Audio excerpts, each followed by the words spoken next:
Big boss मराठीचं नवं पर्व प्रेक्षकांच्या भेटीला येतं आहे आणि हे आहे बिग बॉस मराठीचं हाऊस.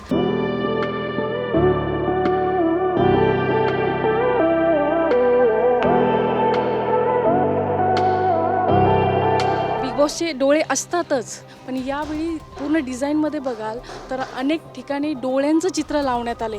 आपण पाहिलं तर यावेळी बाल्कनी एरिया आणि बाल्कनी एरियाची थीम आहे ती जंगल थीम आहे.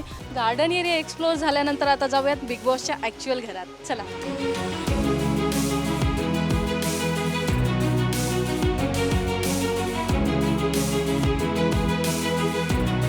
आणि आता आपण बिग बॉसच्या ॲक्च्युअल घरामध्ये प्रवेश केला आहे. आपण पाहतोय हा आहे डायनिंग एरिया. दिवसभराच्या राड्यानंतर गोंधळानंतर आरामाचं एक ठिकाण आहे ते म्हणजे बिग बॉस मराठीची बेडरूम. बिग बॉस मराठीच्या कंटेस्टंटचं सर्वात आवडतीचं ठिकाण म्हणजे हे कॅप्टन रूम.